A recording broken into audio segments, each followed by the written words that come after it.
Welcome to NuclearCast, the official podcast of the NY Deterrence Center. Each week, we bring you leading experts for a lively discussion on topics related to strategic nuclear deterrence. Our host is Dr. Adam Lowther, Director of Strategic Programs at the National Strategic Research Institute. The views of the hosts and the guests are their own.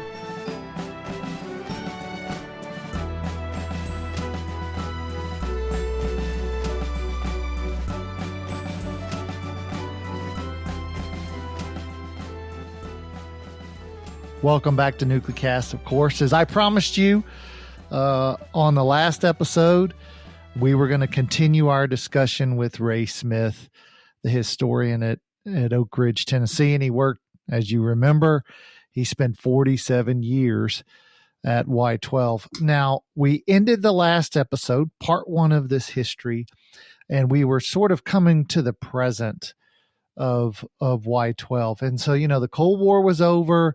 We were decommissioning secondaries. And, that sort of has been, what's kept Y-12 going.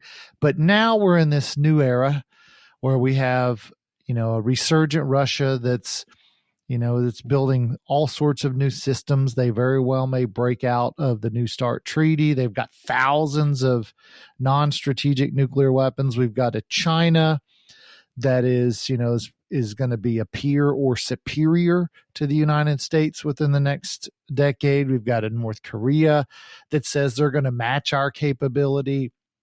Now, for Y-12, Y-12 is in, you can go into more detail, but Y-12 is separate from Oak Ridge these days. They're people just sort of think of Y-12 and Oak Ridge as synonymous and one thing, but they're really separate. And one's a lab that does research, Oak Ridge National Lab, and then one's a production facility. Can you go into, what is this structure, this differentiation between the two? How did they get there? And then what are they doing now? And what does the future look like? Sure. I can do that for for the most part. And we need to go all the way back for just a moment to how the various companies came to be here in Oak Ridge. General Groves, had just finished building the Pentagon. So he knew how to pull a large construction project together. He knew how to get private industry involved, and he knew how to spend money. So they were able to do things back then Groves would just go to people like DuPont, Tennessee Eastman, Stone and Webster, and he would just leverage them and say, look, we've got a war going on. We need your help. We need you to operate this plant. Tennessee Eastman actually operated the Y-12 electromagnetic separation plant during the Manhattan Project. And by the way, they were hiring these young girls right out of high school to run this complicated equipment. And they were training them and putting them on there. Again, literally thousands of them, okay? 22,482 people working at Y-12 in August of 1945, and most of them, a lot of them at least, were young girls right out of high school. There's one young lady that worked here from January till August of 1945. Then she came back in 2004. Gladys Owens was her name. And she saw her picture, that picture that Ed Westcott, by the way, Ed Westcott, if we didn't have Ed's black and white photographs, we would not be able to tell our history nearly as well. But he made this photograph of these young girls sitting at this Calutron cubicles, that they called them cubicle operators at the time. And she came back in 2004, saw that picture over at the American Museum of Science and Energy. And she told the director, Steve Stowe, said, that's me in that picture. Steve called me and he said, Ray, I found you a Calutron girl. Now that's where that that name comes from, is that conversation. We started calling these elderly ladies at the time who were young girls during the Manhattan Project. We started calling them Calutron girls. And that name has gone, it's gone everywhere now. They all call them Calutron girls. Denise Kiernan wrote a book about them called The Girls of Atomic City, one of the best books you'll find about the history of Oak Ridge. But anyway, I took Gladys out to Y-12, and we took her up there and set her in front of those Calytron cubicles again, put her on one of those wooden stools, made her picture. And she said, Ray, I never did know what I was doing when I was working out here. Can you show me? And I said, yeah, Gladys, I can show you. So I opened up one of the doors of the Calytron cubicles and I said, Gladys, when you were adjusting those knobs, and that's what they did all the shift, just adjust a knob to keep a meter on a certain point. I said, you were changing the value of a rheostat down here. And she reached over and tapped me on the arm. She said, Ray, I still don't know what I was doing, but I know if I had any bobby pins in my hair, they'd just go and go stick to the wall. So, largest magnets in the world at the time. But anyway, that all the way back to the beginning, Tennessee Eastman operating Y-12, and eventually, after the war ended, Stone and Webster building a lot of it, J.A. Jones building it. I mean, you just all kinds of companies here. So after the war ended, they began to consolidate that, and they consolidated the operations part into the carbide chemical. It's three C's, and I can't get the other C. It turned into Union Carbide Nuclear Division, Carbide Chemical Company. Corporation? Company? I don't know what it is. I can't get it. I'm sorry. But at any rate, it evolved over time, and they actually took over the laboratory, Y-12, and the K-25. I got it. Carbon chemical companies. Whew, finally got that off of my shoulders. At any rate, Union Carbide Nuclear Division operated all of these sites here in Oak Ridge, even operated Paducah and Portsmouth, Ohio, Paducah, Kentucky, gaseous diffusion plants that were built in the 50s, and up until 1984. Now, in 1984, they made the decision that take it away from Union Carbide Nuclear Division and to begin to split it up. Different companies operating the different sites. And then that's when Lockheed Martin, Martin Marietta at the time, transitioned to Lockheed Martin, took over the facilities, and then ultimately they began to split them up even more. And you had a different company running the cleanup out at K-25, what's called UCOR now has it. Unified Cleanup of Oak Ridge is what UCOR stands for. And it's a company that's doing the cleanup in all of the three sites. And by the way, doing an outstanding job of cleaning up the facilities so that they can be reused. And then, of course, at Y-12, you had a transition of contractors through the years. And until now, the Consolidated Nuclear Security Company is operating both Y-12 here in Oak Ridge and the Pantex plant out in Amarillo, Texas. Now, again, that's going to change in the next 2 to 3 years. They're going to split those contracts again and identify a new contractor for Y-12. UT Patel has operated the Oak Ridge National Laboratory for the last several years, back to about 1999, and they've continued that operation. And by the way, that situation between the University of Tennessee and Oak Ridge, not just the Oak Ridge National Laboratory, but also Y-12 and to a lesser degree even K-25. That relationship is something that a good close friend of mine, Lee Redinger, who's a professor at the University of Tennessee, he asked me to help him teach a course on the history of the Manhattan Project at the University of Tennessee, and I agreed to do that. I told stories, he taught the class. And then when we finished, I said, look, Lee, you've got enough material here. We ought to pull this into a book. So it's been expanded. A team of writers are working and have worked and completed a book about the relationship between the University of Tennessee and Oak Ridge.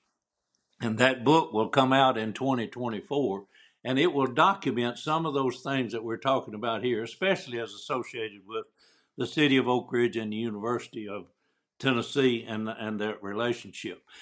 So that brings us up to the current arrangement where we've got Consolidated Nuclear Security operating the Y-12 plant. We've got UT Battelle operating the Oak Ridge National Laboratory. And then we've got, of course, the uranium processing facility that is being completed at Y-12, and Bechtel has the lead in producing that finished product. And the buildings are completed now, a $6.5 billion construction project, largest construction project in the history of the state of Tennessee since the Manhattan Project. And that's being completed now. And so that's the situation.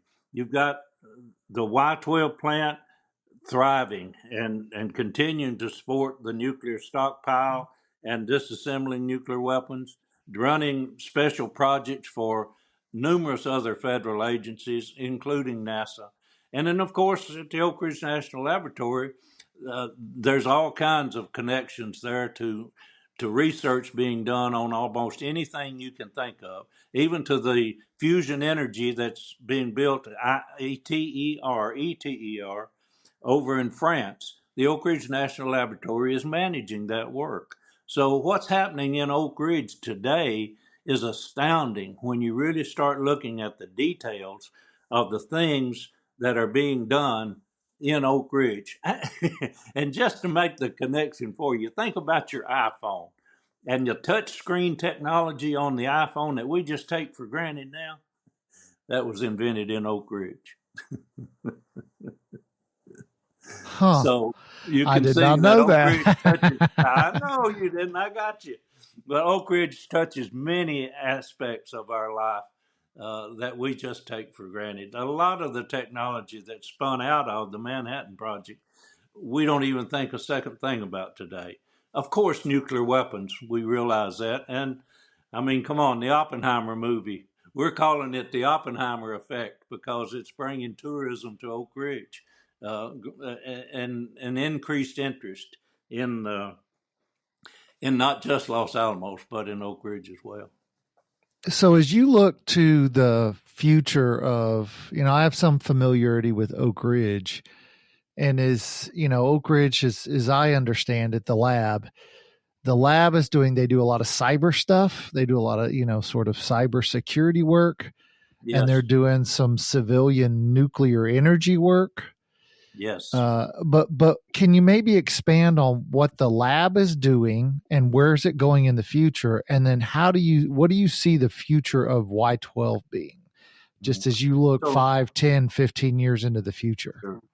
Yeah, I see that the laboratory with the Frontier supercomputer being the fastest, most powerful supercomputer in the world, and they're already designing and looking forward to the next generation of computing, and it's so complicated and so fast that I can't even think in those kind of terms anymore.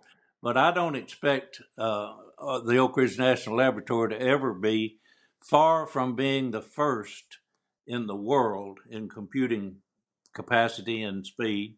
I think they're going to maintain that superiority as we go forward. And I know they're building a second target facility for the spallation neutron source. That's approved and is being built. So that's going to double the capacity of the research that can be done at the spallation neutron source. You realize that is what big science is all about. Alvin Weinberg coined this phrase, big science. It's something that the government can do, but no single university or single entity has the ability to do by themselves. But if the government does it for them, which they've done with the spallation neutron source and the supercomputers, then you can use those facilities or that ability and in the case of spallation neutron source, without charge, if you can compete with other research needs and can be given the permission to use the facility, there's no cost to you. Now, that's an amazing thing that big science can do by the government's help that could not be done otherwise. And that is a phrase that Alvin Weinberg, who was the director of the Oak Ridge National Laboratory for 15 years.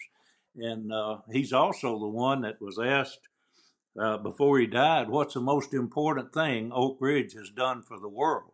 without any hesitation. He said medical isotopes helps millions of people every year. Now, you need to know the same science, the same equipment that separated the uranium for little boy also separated all those stable isotopes and the elements in the periodic table in building 9731 and 9204-3 at Y-12.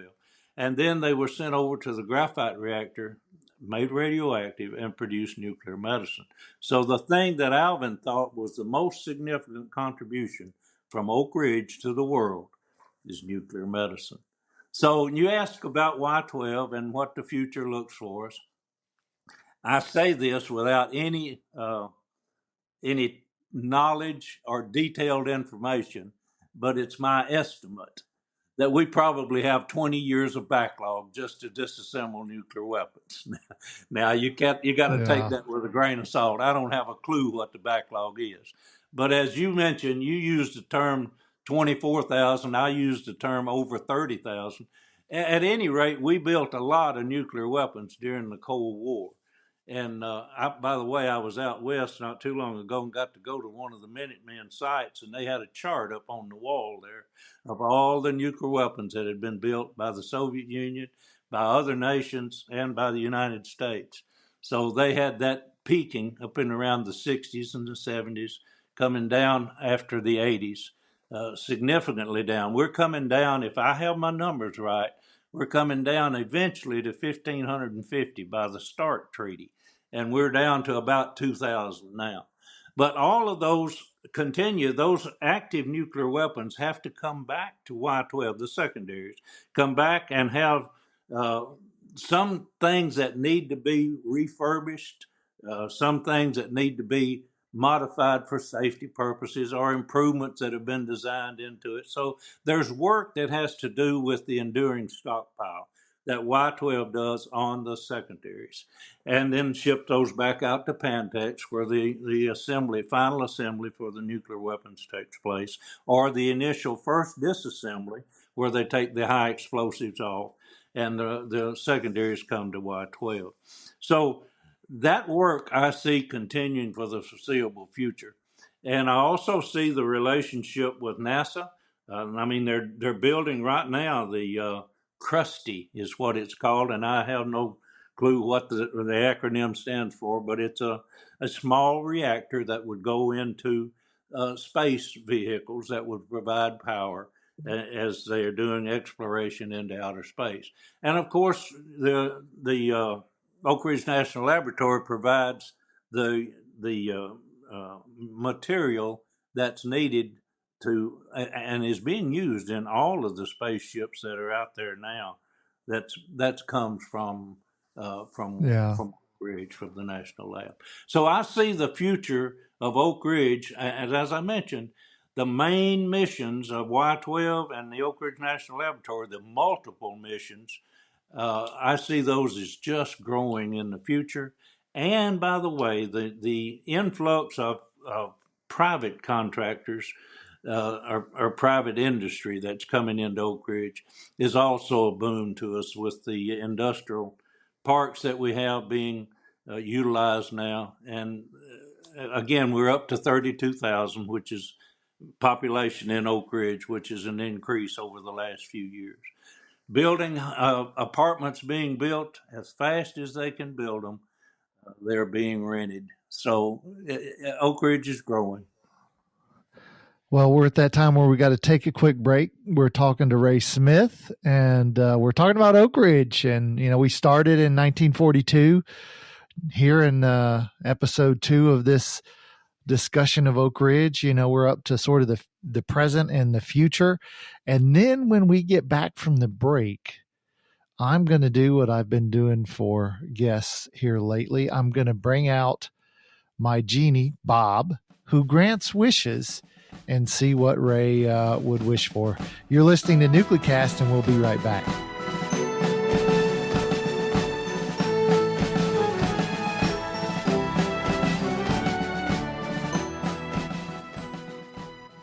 This episode of Nuclecast is brought to you by the Anthology Deterrence Center, whose mission is to educate Americans about the nuclear enterprise and strategic deterrence.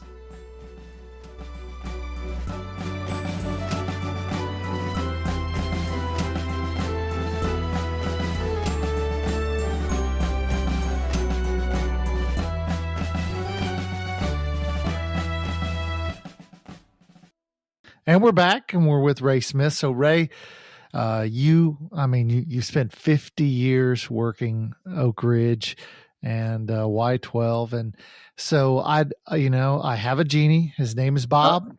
I Hey, found him in the. let me ask you something before you bring Bob out. There is a story that I tell everyone who comes to Oak Ridge that we've not included here. May What's I that? include that story Go before you for it. bring Bob out? Sure.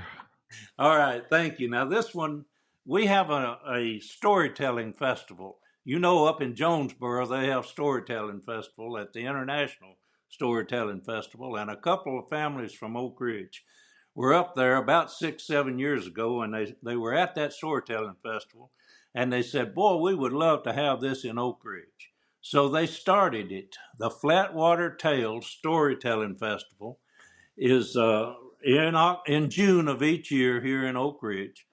And Bill Lepp, now Bill spells his name funny, B-I-L, just one L, Lepp, L-E-P-P, has been a guest each time we've had the Storytelling Festival.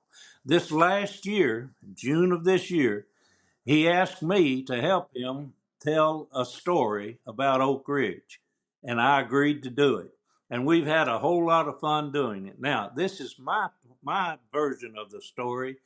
Bill did more research and included more information than I do, but I'm going to give you my story, all right? Sure. Go for it. Of those people that had to leave from this area that became Oak Ridge in 1942, November, one of those families was descended from a man named John Hendricks. Now, John was born in 1865, Civil War time, in Bear Creek Valley, right where Y-12 is today. In 1900, his youngest daughter died. His wife accused him of being the reason because he'd corrected the child the day before. So she got mad and left him, took the rest of the children, went to Arkansas, and never came back. Now, this really upset John, so he prayed to God, wanting to know why this is happening to him. Heard a loud voice during one of those prayers that said, "If you'll go sleep on the ground for 40 nights, you'll learn the future of this place." Now, it must have been in the wintertime because, as the story goes, his hair froze to the ground. Now, let me interrupt my story just a minute to tell you these little communities that were here before the Manhattan Project, Wheat, New Bethel, Robertsville, they still have annual reunions every year. New Bethel has theirs every Memorial Day. Wheat has theirs the first Sunday in October. Here a few years ago, I was telling, at one of these reunions, I was telling this story about John Hendricks. I got to the part about his hair freezing to the ground. This little lady out in the audience held up her hand. I said, "Yes, ma'am." She said, "My grandmother put a quilt on John Hendricks when he was sleeping on the ground and fed him chicken soup because he was about to freeze to death." Now, you keep that in mind while I finish my story. When John got through sleeping on the ground, he had tremendous stories to tell. He'd tell anyone that would listen. He'd tell them there's going to be a huge factory built in Bear Creek Valley that'll help win the greatest war there'll ever be. Going to be a city built on Black Oak Ridge. Going to be a railroad spur run right down by his property line. And the seat of power for all this is going to be between Pyatt's Place and Tadlock's Farm. Now, John died in 1915. In 1942, when the Manhattan Project came in here, the first shovel full of dirt they dug was right between Pyatt's Place and Tadlock's Farm. That's where they put the administration building. That's where the federal office building is today. That city on Black Oak Ridge is called Oak Ridge. That railroad spur runs right down by his property line in Hendricks Creek subdivision, named for John Hendricks. In fact, he's buried there at 123 Hendricks Drive, one little tombstone up on top of the hill. He wanted to be buried up there so he could watch over his apple orchard that was down in the valley. And of course, Y-12 is in Bear Creek Valley, where the uranium was obtained for Little Boy that did help win World War II. Now, they thought old John was crazy when he was telling these stories, so they put him in a hospital for the insane. He didn't stay long, however, till he walked away. Came back, sat down on his front porch, put 8 rocks out in the yard in front of him. When the deputy sheriff came, said, "John, you're going to have to go back to that hospital." He said, "No, I'm not going." Said, "These rocks will protect me from you, and besides, God's going to destroy that hospital." The next week, it was struck by lightning and burned to the ground. So they began to pay a little more attention to John. And I've put this story on my website, draysmith.com, and I've got lots of contacts from people who are descended from John. The ones out in Arkansas, they're just glad to have somebody in their ancestry with a legend like that. The ones here in Tennessee, they know the legend, so they tell me other things he prophesied, like cargo be transported through the air. He said that before there were any airplanes. And his granddaughter said that he told them that when they cut that right away for that railroad track, they're going to split a tree. And she said for years they kept a little half stump painted white right out by that railroad track. Now, I don't know what you think about those kinds of stories, but that's one that Ed Westcott introduced to me. It was written first in a newspaper article in 1944, and then George Robinson used it in his book, The Oak Ridge Story, used that story to introduce it. I had an opportunity to interview Senator Howard Baker before he passed away about these Senator McKellar stories, that we're talking about. Uh-huh. And he said, when we went up and set up our television camera, I said, okay, tell us about your story, your connection to Oak Ridge, or that's what we opened it with. And he said, let me tell you how that place was chosen. And he went into that Senator McKellar story in the most flamboyant way you've ever seen. When he got through, I said, thank you, Senator, for putting on video the story that I tell everyone who comes to Oak Ridge. He said, where did you get that story? I said, I got it from Dick Smizer, longtime editor of the local newspaper there, the Oak Ridger. He said, that's where I got it too. Thank you for letting me insert that story. Now bring on Bob and let's talk to him. Okay, so I'm going to rub my little lamp. Bob, he's here. He's going to give you 3 wishes about the future of Oak Ridge and Y-12. What are your 3 wishes? Safety. I want everything to remain as safe as we possibly can make it, not only for the workers and the people who are living here in this area, but for the world. I hope and pray that atomic weapons are never, ever used again. Okay, that's a pretty solid That's wish number 1. Wish number 2. Number 2, I would like to see more private industry come into Oak Ridge. I think we're a wonderful place for industry to locate. We have the industrial parks. We have the infrastructure that's required to handle almost anything coming. I wouldn't be at all surprised to see before too long that Oak Ridge will actually have a small modular reactor that will produce all the electricity needed for the city, and we'll just take ourselves off of TVA's grid. So, oh wow, yeah, that's a good that'd one. be interesting to see that happen. You bet. All right. Okay, now number 3. Number 3 is the history and the importance of our history. The Manhattan Project National Historical Park was formed in 2015, November 2015. I was fortunate enough to get to testify before Congress that we needed this park, and was there when we actually signed it into existence. I was able to take a tour. The very next day, we came back to Oak Ridge and were able to go into Beta 3, Building 9204-3, and into Building 9731 and give people tours. I want to be able to do that. I want people to experience the authenticity of the history of Oak Ridge. And the Manhattan Project National Historical Park is capable of doing that for us. The Department of Energy is preserving the buildings, and we have a thriving national park here now. I want to see that continue to grow. I'd love to see reenactments of some of the history, living history here. We have an Oak Ridge History Museum that's been created by our local historical society, the Oak Ridge Heritage and Preservation Association, and it's doing an outstanding job. The American Museum of Science and Energy, and there's a K-25 History Center that's new, the latest one that we've built. And of course, Y-12 has its own history museum there in the New Hope Center. And people can come to that. Don't be deterred because the doors are locked. I mean, it is a national security facility. But if you just punch the button on the little intercom and say, I want to see the History Center, they open the doors immediately and let you come right in. Now, don't take any pictures outside. They'll take your camera away, your own video. But once you get inside the museum, you can take all the pictures that you want in there. And there's a model of a little boy sitting right in the door when you come in. So I want to see our history continue to thrive and be even more effective by giving people authentic experiences at the Graphite Reactor, Building 9731 and Building 9204-3, Beta 3, as well as the K-25 footprint.